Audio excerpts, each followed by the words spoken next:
What's up, everybody? Happy Monday. Hope all you're having a great day so far. Hope all of you enjoyed Mother's Day yesterday. Happy Mother's Day, by the way, to everybody who is a mother. Um, Getting into this episode of GH, Peter. This man is just as nutty as a fruitcake as he want to be. Like he's sitting here just all gleeful and happy. He's getting way too cocky, and even Cyrus. I agree with Cyrus. You know what I mean? Like Peter, he needs to hire some guards or something for himself because he's getting way too arrogant, way too cocky. It's like, bro, you are on borrowed time right now. He thinks that, oh, I'm getting away with everything. I'm 2 steps ahead of everybody. That arrogance is what's going to be his downfall because he's very arrogant. He thinks he has everybody by the balls right about now. I'm like, all you're doing is killing more and more people. Like, your body count is rising. You're not winning, dummy, because eventually it's going to catch up to you. You can't keep covering everything up because it's going to come out at some point. I mean, hell, it's already out. All they need to do is tie you to something, get some evidence. And that's what everybody's looking for at this point. He's underestimating Jason. He's overestimating himself and how smart he is. And Cyrus is just like looking at him like, bro, you are such an idiot. Like, Cyrus is like, you ought to be way more worried than I am at this point. You know what I mean? Like, as far as Jason go, he was like, yeah, you need to be a lot more worried than what you think. Like, he's underestimating the situation right now. He really is, and I'm like, that's gonna be his downfall.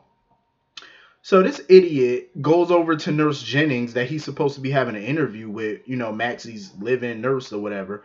This fool dumps her purse into the dumpster, so basically he killed her. Because the woman who showed up at Maxie's apartment that she's supposed to be interviewing is not the same woman that Peter was, dealing with. So I'm like, Peter always up to something. I'll give him that. He always got some type of card he playing. It ain't gonna work in his favor for too much longer, but he always got his mind always spinning. He always got something in the wheelhouse going. I'm like, his body count is just stacking. So anyway, moving on from that. So Maxie was kind of getting on my nerves a little bit because she's sitting here telling Sam, ordering Sam to, get Jason to get Brit back or whatever. I'm like, first of all, Maxie, you should know Jason better than that. He does not kidnap people. That's not his MO. Is typically not what he does. He doesn't take hostages. So you should know that about him. Um, she just worried about this plan or whatever, and Sam offered to help with it or whatever and bring Dante in, but Maxie was like, nah, I ain't trying to bring Dante into this or whatever. Honestly, she can't really bring Dante in because you know how Dante is right about now. He's all law and order right now, so her plan requires a little, a little illegalness, little, illegal things. And I feel like if Sam shouldn't even get involved in this because what Maxie's planning is definitely illegal. So, and Sam is still on parole, so it's in her best interest to stay away from this. It definitely is. And for the time being, Maxie just gonna have to come up with a new plan. Like she really is. I really don't understand why Maxie don't just throw that damn teddy bear out of that apartment. For all she know, it could have a listening device in it, a camera. Like you remember that dumbass crazy necklace Franco gave Carly when they were together?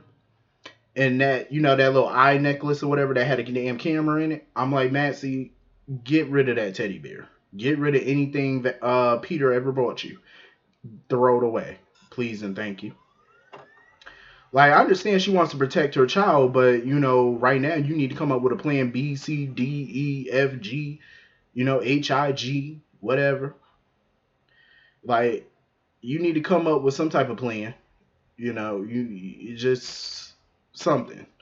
Because now you hit a snag in this new plan of yours with Brit. Because Brit is out of commission right now. So the only plan I can see her coming up with is the one with Brit holds on to the baby for a while.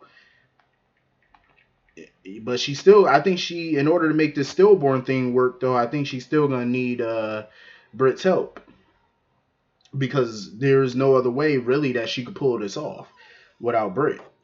Because there's no other doctor on staff that's willing to help her. At least with Brit, being the OB and the chief of staff, she could have facilitated that without anybody thinking twice about it.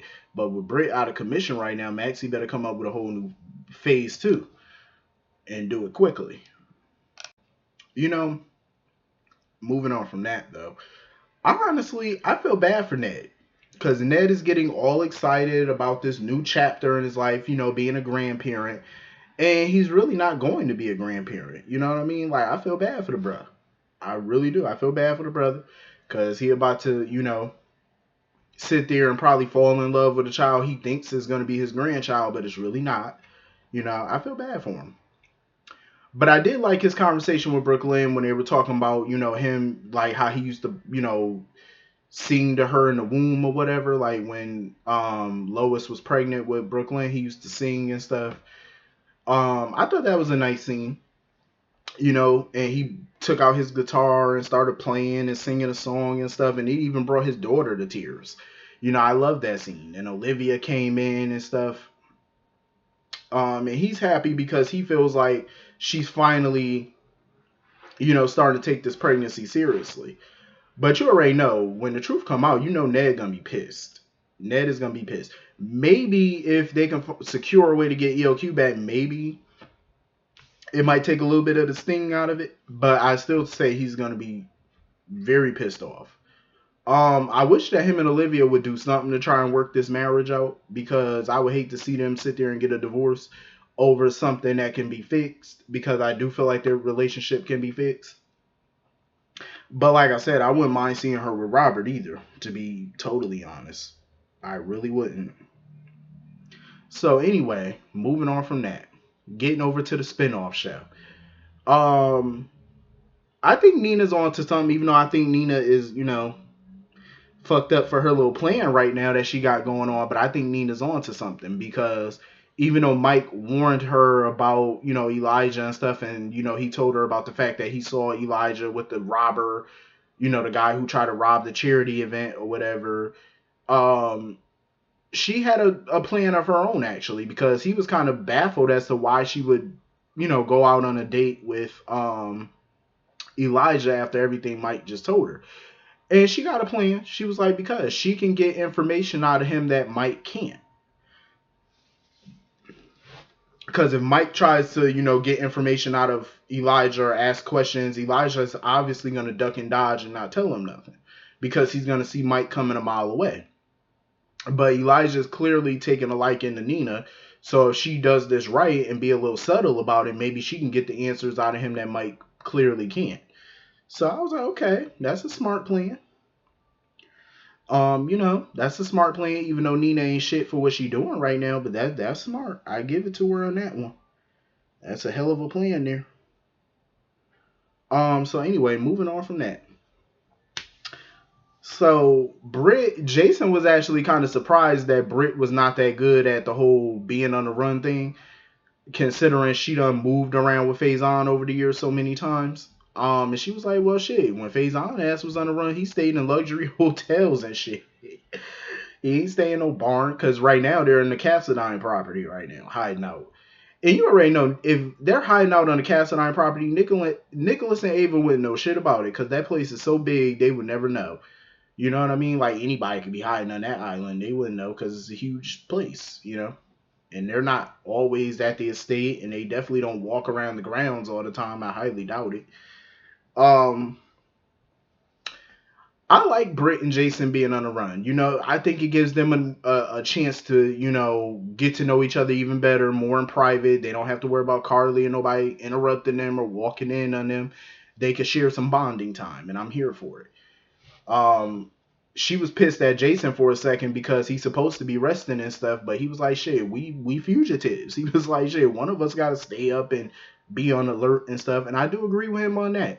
Because you never know, the Cassadine estate is huge, but they still got staff and stuff, and any one of those staff members, ranch hands, whatever, can come over there at any given moment.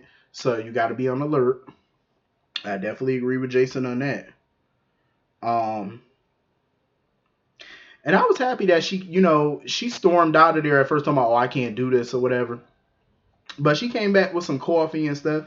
I said, go ahead, Brit. That's what I'm talking about. Brit, shit, she ride or die. I give it to her.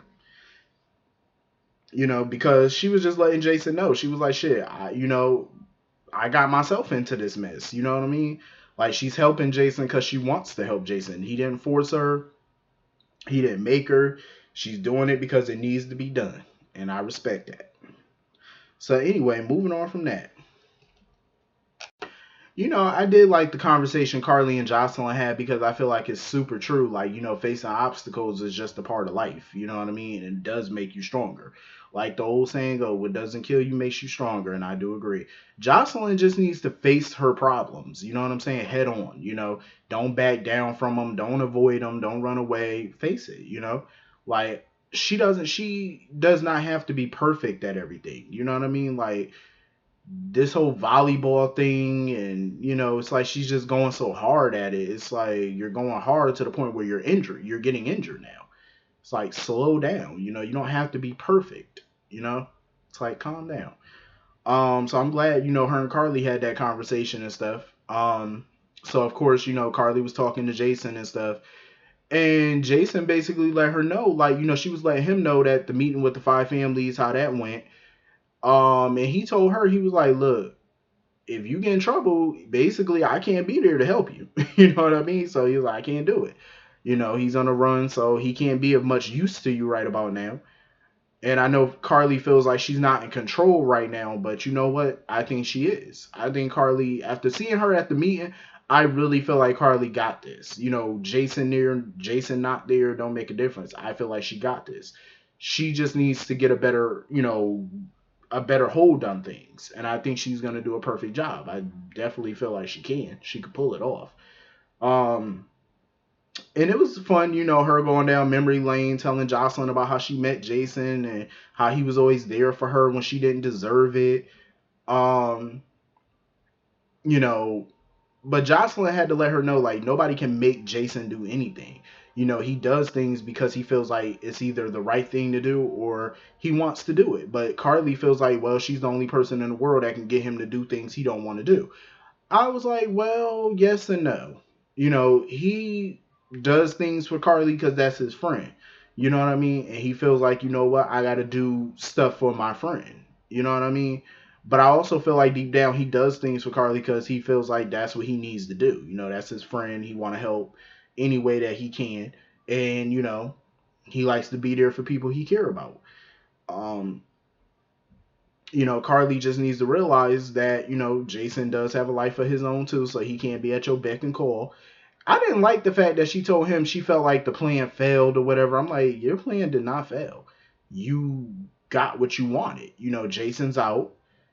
You know, he didn't make it to the five families meeting like they intended for him to do, but your plan still it was a success in my opinion. That's how I feel. I feel like it still was a success even though it didn't go off the way that they planned it, but that's life. You know what I'm saying? Your plans are never going to go the way that you planned it. It's always going to be some type of curveball thrown in there. You just got to overcome that curveball. That's really all you got to do. Um So anyway, that was pretty much the whole episode. Hit the comment section. Let me know what y'all thought about this episode, and I'll see y'all all later. Have a great day. Peace.